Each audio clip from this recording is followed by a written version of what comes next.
সব কাজের প্রথম কাজ হলো শহীদ ওসমান হাদি ভাইয়ের বিচার। এর সুষ্ঠু বিচার দেখা পর্যন্ত আমরা ঘরে ফেরত যাব না। আর কোনো একটি কর্মীর উপরে যদি ন্যূনতম কোনো আচরণ পড়ে পুরো টাকা অচল করে দেওয়া হবে। মিডিয়াগুলোকে একটু জায়গা দিয়েন। আসসালামু আলাইকুম প্রিয় সাংবাদিক ভাইরা, আজকে আমাদের ঢাকা ৮-এর ইশতেহার প্রোগ্রাম ছিল। তা আমরা প্রোগ্রামের মাঝেই খোঁজ পাই যে জাবের গুলিবিদ্ধ হয়েছে। জুমা এবং শান্তাকে বেধড়কভাবে পিটানো হয়েছে এবং বুট দিয়ে লাথি মারা হয়েছে। আমরা তৎক্ষণাৎ আমাদের ইশতেহারের যে প্রথম দফা দাবি শহীদ ওসমান হাদি ভাইয়ের বিচার, এই বিচারের দাবিতে এবং ইনকিলাব মঞ্চে যারা আছেন তাদের উপর নির্যাতনের প্রতিবাদে মিছিল ইউনুস স্যারের দিয়ে আমরা প্রদক্ষিণ করে শাহবাগ পর্যন্ত আসি। আমাদের স্পষ্ট বক্তব্য হলো, বাংলাদেশে যত কাজ রয়েছে সব কাজের প্রথম কাজ হলো শহীদ ওসমান হাদি ভাইয়ের বিচার।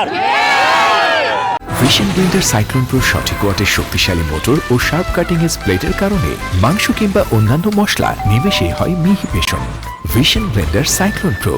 গতকালকে বলেছিলাম আমাদের ভাইয়ের বিচার হওয়া পর্যন্ত, খুনিদেরকে গ্রেপ্তার করা পর্যন্ত, এর সুষ্ঠু বিচার দেখা পর্যন্ত আমরা ঘরে ফেরত যাব না। আমরা এখনো বলছি বাংলাদেশে নির্বাচন হবে, সাথে সাথে শহীদ ওসমান হাদি ভাইয়ের বিচার হতে হবে। তারা যে দাবি জানিয়েছিল সরকারের কাছে যে আপনি ইন্টারন্যাশনাল কমিউনিটিকে একটি চিঠি দেন যেটার মাধ্যমে আমরা আন্তর্জাতিকভাবে শহীদ ওসমান হাদি ভাইয়ের যে ইনকোয়ারি হবে, ইনভেস্টিগেশন হবে, সেটা বুঝে পাবো। এটা খুবই একটা ছোট দাবি, এটা সরকার পূরণ করতে পারবে না এমন নয়, কিন্তু আজকে তাদের উপরে যেভাবে জল কামান, রাউন্ড বুলেট তাদের উপরে নিক্ষেপ করা হলো, রাবার বুলেট, এটা ন্যাক্কারজনক। বাংলাদেশে আমরা এর তীব্র নিন্দা এবং প্রতিবাদ ঘোষণা করছি। ওসমান হাদি ভাই বলে গিয়েছিলেন ওনার সহযোদ্ধাদের দেখে রাখার জন্য।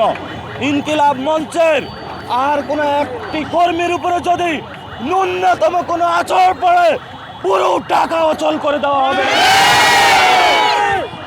আমরা আমাদের ভাইদেরকে বলবো, ভয় নাই, মাঠে থাকুন।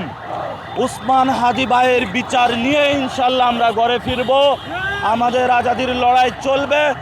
আমরা এখন ঢাকা মেডিকেলে জাবেরকে দেখতে যাব, তারপরে আমরা পরিস্থিতি বুঝে আবার আমাদের প্রোগ্রাম এবং কর্মসূচি ইনশাল্লাহ ঘোষণা করব।